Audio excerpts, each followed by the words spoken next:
30 bombs, 1 compound, एक रात और 37 ईयर्स की सत्ता खत्म। दोस्तों, दुनिया ने देखा कि खामेनी, ईरान के सुप्रीम लीडर जिनके पास हजारों मिसाइलें थी, रिवॉल्यूशनरी गार्ड्स थे, पूरी एक सरकार थी, वो अपने ही घर में, अपने ही कंपाउंड में मारे गए। लेकिन आज हम यह नहीं पूछेंगे कि किसने मारा, वो तो सब जानते हैं। आज हम पूछेंगे क्यों मरने दिया, कहाँ वो गलती हुई जो हर बड़ा नेता करता है और शायद कुछ हाई प्रोफाइल लोग करते हैं। अंत तक देखिए, क्योंकि इस वीडियो में एक ऐसा सबक है जो सभी हाई प्रोफाइल लोगों के लिए है।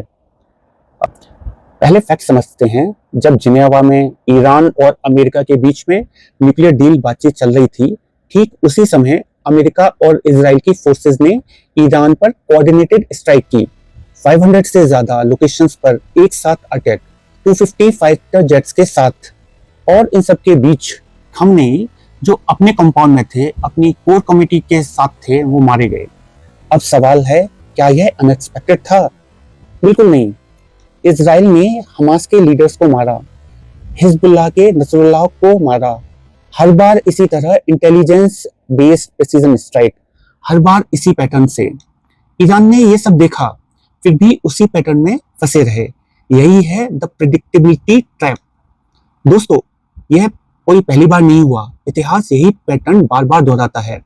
सद्दाम हुसैन, जिन्हें लगता था वर्ल्ड का नंबर 1 कंट्री उनका फ्रेंड है, क्योंकि ईरान और इराक के वॉर में उसने उनको सपोर्ट किया था, ओवर कॉन्फिडेंट इतना थे कि उन्हें अंत तक नहीं लगा कि वो कंट्री ही उन्हें खत्म कर देगा। गद्दाफी, जिन्होंने वेस्टर्न वर्ल्ड से दोस्ती की थी, फिर भी आखिर में उनका क्या हश्र हुआ। ओसामा बिन लादेन, जिस कंट्री ने उन्हें खड़ा किया, उसी ने उसे खत्म कर दिया। नसरुल्लाह, हिजबुल्लाह के लीडर जो बंकर में थे, फिर भी इजराइल ने उन्हें ढूंढ निकाला। पैटर्न क्या है? Over confidence. पैटर्न क्या है? Overconfidence plus predictability which leads to vulnerability. हर बार वही गलती, हर बार वही अजम्पशन, मेरा कोई कुछ नहीं बिगाड़ सकता। और हर बार हिस्ट्री ने प्रूव किया है कि यह अजम्पशन गलत था। अब समझते हैं इजराइल ने यह सब कैसे किया। मोसाद के एक छोटे से ऑपरेशन के लिए महीनों की तैयारी होती है। Fake passports, fake phone numbers, fake companies, fake bank accounts, fake identities, और पूरा एक इकोसिस्टम बनाया जाता है सिर्फ इसीलिए कि टारगेट को कोई शक न हो। अब सोचिए, जैसे खामेनी जैसे high profile, high value target की बात हो, तो प्लानिंग कैसी रही होगी। वो सब जानते थे कि जिनेवा में बातचीत चल रही है, तो ईरानी डेलीगेशन को रात में लीडर से कंसल्ट करने जाएगा ही। लीडर्स कोर कमेटी बुलाएगा। कोर कमेटी कहाँ मिलेगी? कंपाउंड में। कंपाउंड में कितने बजे? वही रूटीन टाइम पे। इजराइल को एग्जैक्ट टाइम, एग्जैक्ट लोकेशन का पता था। यह लक नहीं था दोस्तों, यह था human intelligence plus signal intelligence plus satellite trekking. कुछ हो सकता है मोसाद का एजेंट, सिक्योरिटी गार्ड हो सकता है, या फिर ड्राइवर भी हो सकता है, माली भी हो सकता है। लेकिन कंसर्न क्या है, जब आप प्रेडिक्टेबल हो जाते हो तो आपका सबसे करीबी इंसान भी आपका सबसे बड़ा खतरा बन सकता है। दोस्तों, एक सवाल, कि आपने कभी पुतिन को पब्लिक रैली एड्रेस करते हुए देखा है? क्या आपको पता है कि पुतिन कहाँ हैं, कल कहाँ थे, किस कमरे में सोते हैं? नहीं, क्योंकि पुतिन समझते हैं predictability leads to vulnerability. Jinping का भी कोई स्केड्यूल कभी पब्लिक नहीं होता है।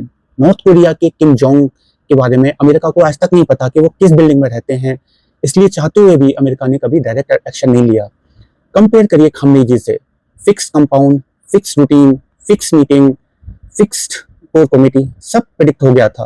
और जो प्रेडिक्ट होता है वो प्रेडिक्ट नहीं होता। आप याद करिए, ट्रंप पर जो गोली चली थी वो भी पब्लिक रैली में, वो बचे थे, जो कि लक था। भारत में हमारे प्राइम मिनिस्टर पुल के उद्घाटन पर अकेले चलते हैं। ऑप्टिक्स के लिए अच्छा है, लेकिन सिक्योरिटी के लिए पंजाब में किसानों ने पीएम का रूट ब्लॉक किया था, क्योंकि एक पुलिस ऑफिसर ने उनका जो काफिला जहां से जाने वाला था उसको लीक कर दिया था। So predictability is not just a security threat, it is the security threat itself. एक और बड़ी गलती जो ईरान ने की और जो ज्यादातर ऑर्गेनाइजेशन करती हैं, टू मच सेंट्रलाइजेशन। बिना खामेनी के ईरान में कोई बड़ा निर्णय नहीं होता था, सब कुछ उनसे पूछकर होता था। इजराइल को यह पता था, तो उन्होंने सोचा कि लीडर्स को हटा दो, डिसीजन मेकिंग कोलैप्स हो जाएगी, और हुआ भी यही। कंपेयर करिए चाइना से। जी जिनपिंग सेंट्रल लीडर हैं, लेकिन साथ में इंस्टीट्यूशनल बिल्डिंग भी है, डिपार्टमेंट्स को पता है अगर कोई आदेश ना आए उस सिचुएशन में भी क्या करना है। रिडंडेंसी क्यों जरूरी है? अगर एक नोट फेल हो जाए तो सिस्टम चलता रहे, अगर एक नेता अनअवेलेबल हो जाए तो कंपनी चलती रहे, अगर एक मैनेजर रिजाइन कर दे कंपनी चलती रहे। बिजनेस में भी यही होता है, जब तक फाउंडर एक्टिव है कंपनी चलती है, अगर वो बाहर चला गया तो chaos हो जाता है। Any institution with no redundancy is vulnerable. Bharat में अगर कल कुछ हो जाए, कौन डिसाइड करेगा, कौन कमांड देगा, क्या प्रोटोकॉल है, यह सवाल अनकंफर्टेबल है, इसलिए यह सबसे इंपॉर्टेंट है। ईरान के पास क्या था? Russian missiles, Chinese air defence system, revolutionary guards, everything. America ने क्या किया? 250 जेट्स, 500 लोकेशंस एक साथ। आपका एयर डिफेंस सिस्टम कितने को रोकेगा? 10% भी अगर पार चले गए तो नुकसान तो होगा, राइट? हार्डवेयर रिएक्टिव है, इंटेलिजेंस प्रोएक्टिव है। डिफेंस सिस्टम को पता नहीं कहां से आएंगे, कितने आएंगे, रडार बताएगा, तब रेस्पॉन्स करोगे। सुपरसोनिक मिसाइल में रेस्पॉन्स टाइम सेकंड्स में होता है। की जवाब है इंटेलिजेंस, जो प्रोएक्टिवली बता सके क्या होने वाला है, कहां से, कैसे। इसीलिए अमेरिका ने ऑर्डर दिया सभी एआई कंपनीज अपने मॉडल्स नेशनल सिक्योरिटी एजेंसीज को फ्रीली दें। AI powered situation predictive threat modelling, यही फ्यूचर है। एप्पल के पास कोई फैक्ट्री नहीं है, फिर भी दुनिया की सबसे वैल्यूएबल कंपनी है, क्योंकि उन्हें पता है कौन सा प्रोडक्ट कब, कहां, कैसे। इंटेलिजेंस भी यही है, हार्डवेयर नहीं। दोस्तों, इसे अब बिजनेस पॉइंट ऑफ व्यू में भी समझते हैं। अगर आपकी कंपनी में हर डिसीजन एक ही इंसान लेता है, कॉम्पिटिटर्स को आपकी स्ट्रेटजी का अंदाजा है, अगर फाउंडर्स न रहें तो सिस्टम रुक जाएगा। यह खामनी वाली गलती ही है। Fix routine leads to predictability which further leads to vulnerability. Market बदल रहा है, कंपटीशन बदल रहा है, लेकिन आपकी स्ट्रेटजी नहीं बदल रही। यही कोडेक था, यही नोकिया था, यही ब्लैकबेरी था। Innovation in strategy, innovation in intelligence, यह सिर्फ गवर्नमेंट के लिए नहीं, हर एक पर्सन के लिए जरूरी है। दोस्तों, खामनेई की हत्या एक न्यूज नहीं है, यह एक वार्निंग है। 21वीं सदी में सबसे बड़ी वल्नरेबिलिटी फिजिकल डिफेंस नहीं है, सबसे बड़ी वल्नरेबिलिटी है प्रेडिक्टेबिलिटी। जो नेता, जो लीडर, जो ऑर्गेनाइजेशन कंसीलमेंट, डिसेंट्रलाइजेशन और इंटेलिजेंस में इनोवेट नहीं करता, वो वल्नरेबल हैं, चाहे उनके पास कितने भी हथियार हों। बहुत समय तक सरवाइव करना यह प्रूव नहीं करता कि आप फॉल नहीं कर सकते, यह सिर्फ प्रूव करता है कि आपका फॉल अभी नहीं आया है।